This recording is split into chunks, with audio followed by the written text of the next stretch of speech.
Hashtag my daughter returned bruised on her wedding night. What I discovered about her groom is not of this world. When my daughter came home on her wedding night, she wasn't crying. That was what frightened me most. She was standing on my doorstep at 2:17 in the morning, barefoot, trembling, and still wearing the torn remains of her wedding dress. Her hair was tangled across her face. One earring was missing. There was dried blood beneath her fingernails. And around both wrists were deep violet bruises. I opened the door and stared at her. "Emily?" She looked at me, but she didn't answer. Then she whispered 4 words that made every instinct in my body scream. "Mom, don't let him in." I pulled her inside and slammed the door behind her. "Who? Where's Daniel?" Her eyes moved toward the windows. "He followed me." I locked the deadbolt. Then the chain. Then the second lock I hadn't used in years. "Tell me what happened." She shook her head. "I don't know what he is."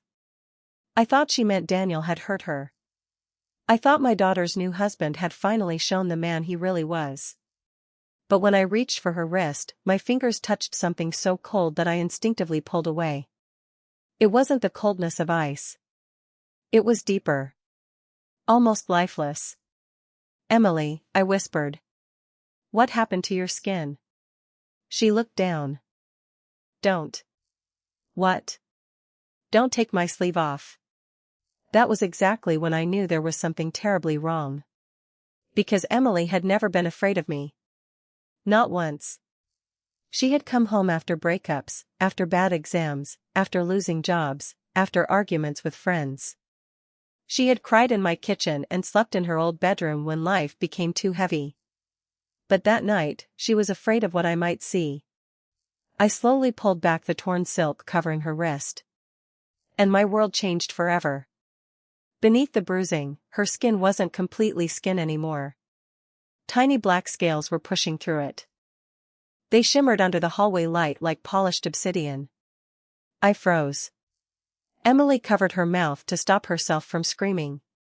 "Mom," I couldn't speak. The scales moved. Not much. Just enough. A ripple traveled beneath her skin. Like something underneath was breathing. I stumbled backward. "What happened to you?" Emily started crying. "He did this." "Daniel?" She nodded. "He said it would make me easier to find." "Find by who?" She looked toward the front door. "By him." The house suddenly felt enormous. Every dark hallway seemed to stretch farther than it had a few minutes earlier. I took my daughter upstairs and locked her in my bedroom. I grabbed the old baseball bat from the closet and called the police. No signal. I tried again. Nothing. The landline was dead too. Then I heard something outside. 3 slow knocks. Knock. Knock. Knock. Emily grabbed my arm. "He's here." I whispered, "Stay behind me." Another knock. Then a man's voice came through the door. "Mrs. Carter?" My blood turned cold. It was Daniel's voice. "Please open the door. Emily is hurt." I looked at my daughter. She was shaking violently. Then she whispered something that made my stomach twist. "That isn't Daniel." The voice came again. "Emily, sweetheart, it's me." But there was something wrong with it. The words were correct. The voice was almost perfect. Almost. There was no emotion behind it. No breath. No hesitation. It sounded like someone who had studied Daniel speaking but had never actually been human. I stepped toward the security monitor. The camera showed the front porch. Daniel was standing there. Perfectly still. His wedding suit was covered in rain. His head was slightly tilted. His face looked normal. But his shadow didn't. The porch light cast a shadow toward the driveway. Except the shadow had 4 arms. I backed away from the monitor. Emily saw it. "Oh God. Then Daniel lifted his head and looked directly into the security camera. He smiled. The screen went black. The power died. Every light in the house disappeared. I grabbed Emily's hand. Run. We left my bedroom and moved down the hallway in complete darkness. Then we heard footsteps below. Slow. Heavy. Measured. Daniel was inside. I knew that because I had locked the front door. There was no sound of breaking glass. No forced entry. No window opening. He had simply gotten inside. "Mom," Emily whispered. "Don't speak." We moved toward the old library. It was the only room in the house with a solid oak door and an old-fashioned bolt. We made it inside. I locked it. Then we heard his voice from the hallway. "Mom?" I stopped breathing. It was my voice. "Mom, please open the door." Emily's face went white. The thing outside had copied me. Then it tried my daughter's voice. "Mommy, I'm scared." Emily covered her ears. "That's not me." I pressed my back against the door. "What is he?" Emily whispered, "I don't know." "You married him." "I know." "You have to tell me everything." She closed her eyes. Then she began. 3 months before the wedding, Daniel had started changing. At first it was little things. He stopped eating dinner with her. He would stare at her while she slept. He didn't like sunlight. He never appeared in photographs unless he was standing far away. And sometimes, according to Emily, he would wake her at 3 in the morning and simply stand beside the bed, watching her. She had asked him what was wrong. He always gave the same answer. "I was just making sure you were still you." I felt sick. "Why didn't you tell me?" "Because every time I tried, he knew." "What do you mean?" "He knew what I was going to say before I said it." She looked at me. "Mom, once I called you from the bathroom because I was scared. I didn't tell him who I called. But he came to the bathroom. I felt my stomach drop. He said, 'Your mother won't believe you.'" The library suddenly seemed too small. Then I remembered something. A week before the wedding, I had found Daniel standing in the hallway at 3 in the morning. I had asked him why he was awake. He had smiled and said, "I was listening." At the time, I thought it was strange. Now I realized he hadn't been listening to us. He had been listening for us. I opened the old cabinet behind the desk. Inside were my late husband's documents, family records, property papers, and old newspaper clippings. I didn't know why I searched there. Maybe instinct. Maybe desperation. Then I remembered Daniel had once told me his family had lived in the region for generations. I searched through the newspaper archives. Missing persons. One case from 1998. A newly married woman disappeared 3 days after her wedding. Another in 1974.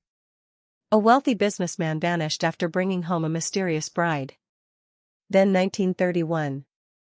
A family of 4 disappeared from a manor outside the city. No bodies. No evidence. Only one strange detail. Every case involved a newly established relationship with someone whose background couldn't be properly verified. I looked at Emily. "Daniel isn't his real name." She nodded. "I found that out yesterday." "What?" "He told me his real name was impossible for humans to pronounce." My blood ran cold. Before I could ask another question, something scraped across the library door. Slowly. Like a fingernail. Then another sound. A wet, clicking noise. Emily whispered, "It's changing." I stared at the gap beneath the door. A black liquid began spreading across the floor. Not blood. Something thicker. Something alive. I pulled Emily onto the desk. The door shook. Once. Twice. Then the wood split down the center. I swung the baseball bat as hard as I could. It struck something. A scream came from the hallway.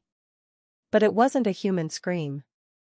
It was dozens of voices screaming at once. Daniel's voice. My husband's voice. Emily's voice. Even my own. The door burst open. And I finally saw what had been wearing my son-in-law's face. His skin was hanging from his body like wet paper. Beneath it was a tall, skeletal creature covered in black scales. Its arms were too long. Its fingers ended in narrow claws. Its jaw opened wider than any human jaw could. And behind the face that was peeling away, there were no human eyes. Only two pale, glass-like orbs. Emily screamed. The creature smiled. Not because it was happy. Because it had learned that humans smile when they're pleased. It was imitating us. That realization was somehow worse than the creature itself. It didn't understand love. It didn't understand marriage. It didn't understand family. It had only learned how to copy them. The creature lunged. I grabbed Emily and pulled her through the side door. We ran down the servants' staircase, through the kitchen, and into the basement. The entire manor shook behind us. We could hear it moving. Fast. Far too fast. Then it stopped. Silence. I whispered, "Where did it go?" Emily pointed toward the ceiling. "It doesn't need to chase us." "What?" "It knows this house." I looked around. Every door. Every hallway. Every hidden passage. It had been studying the manor since the day it arrived. Then the speakers crackled. My husband's voice came through the intercom. "Claire." I almost collapsed. My husband had been dead for 11 years. "Claire, open the basement door." Emily grabbed me. "Mom, that's not Dad." I knew. But hearing his voice nearly broke me. The creature knew exactly which memories to use. It knew what hurt us. It knew what would make us hesitate. And that was its greatest weapon. We found an old maintenance tunnel leading beneath the garden. I remembered my husband telling me about it years ago. We crawled through the narrow passage while the creature searched the house above us. Then Emily stopped. "Mom." "What?" She looked at her hand. The black scales were spreading. Up her wrist. Toward her elbow. "What happens if it reaches her heart?" I asked. Emily stared at me. "He said I'd stop being me." I felt something inside me break. "No, Mom, no." I took her face in my hands. "You are my daughter." She cried. "You're Emily Carter. You were born during the first snowfall of March. You hated carrots until you were 9. You slept with that stupid blue rabbit until you were 13. You cried when your father shaved his beard." She laughed through her tears. I kept talking. "You are my daughter." The scales stopped spreading. For a moment. Then we heard something behind us. A whisper. "Emily." She turned. I grabbed her. "Don't look back." The voice came again. "Emily." This time it was her father's voice. She started crying. "Dad?" "No." Then the creature spoke in my husband's voice. "I missed you." Emily began moving toward it. I pulled her back. "That thing isn't your father." The tunnel suddenly shook.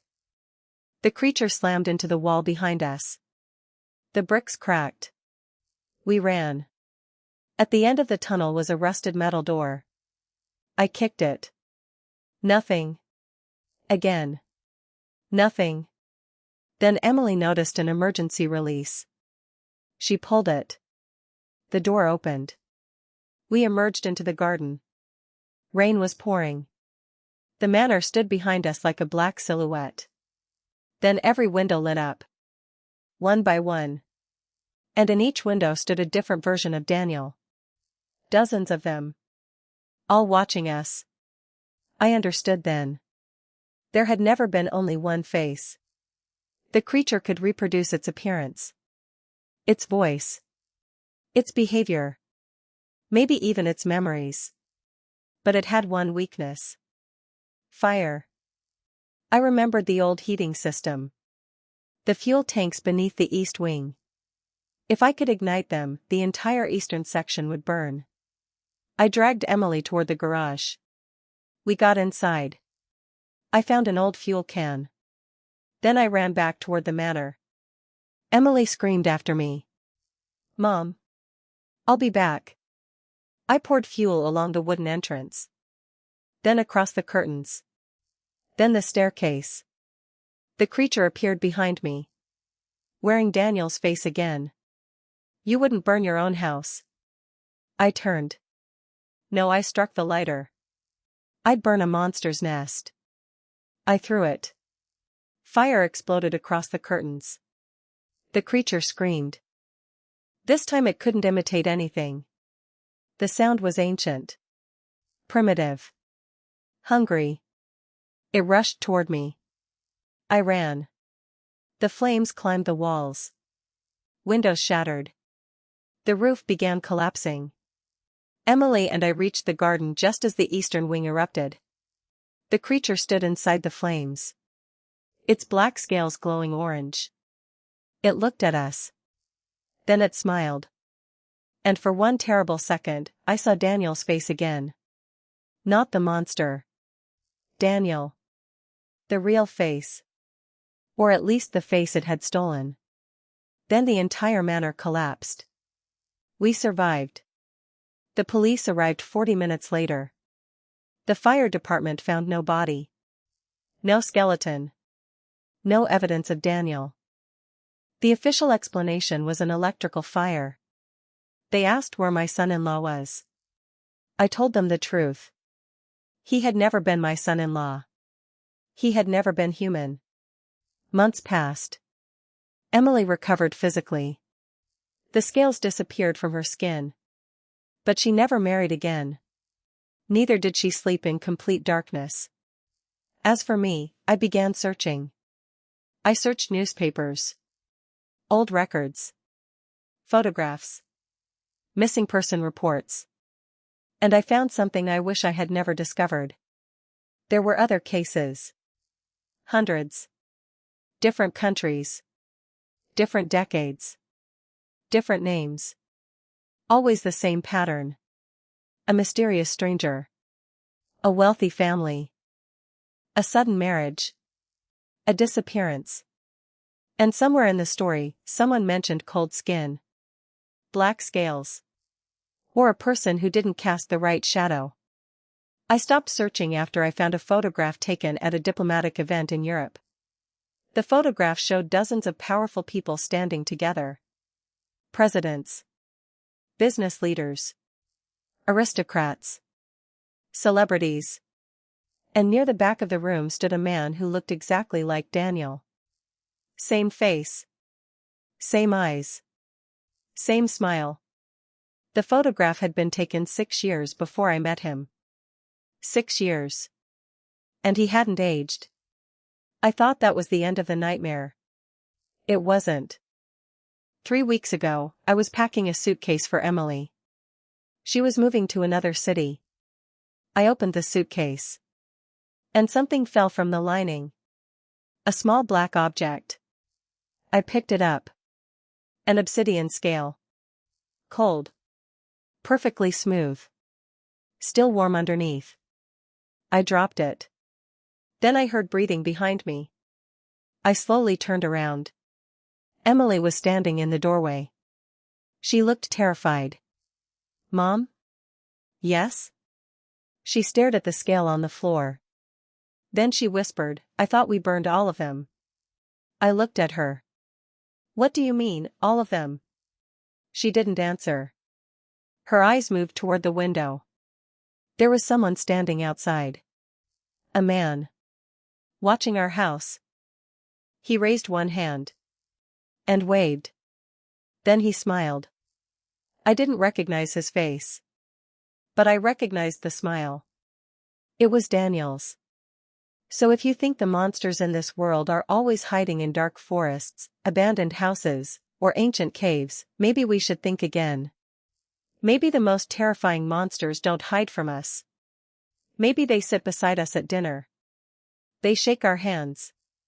They marry our daughters. They learn our names.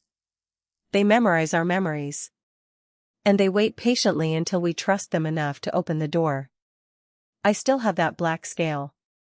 I keep it locked in a steel box. I don't know why I haven't destroyed it. Maybe because some part of me believes that if I destroy it, something worse will happen. Or maybe I keep it because I need proof. Proof that what happened to my daughter wasn't a nightmare. Because every night, just before I turn off the lights, I hear the same 3 knocks from somewhere outside my bedroom. Knock. Knock. Knock. And sometimes, just sometimes, I hear my daughter's voice whisper from the other side of the door. Mom, please let me in. Even though Emily hasn't lived here for months. If this story kept you watching until the end, make sure you hit the like button, subscribe to the channel, and tell me in the comments what you think. If something like this came into your home pretending to be someone you loved, would you recognize it before it was too late?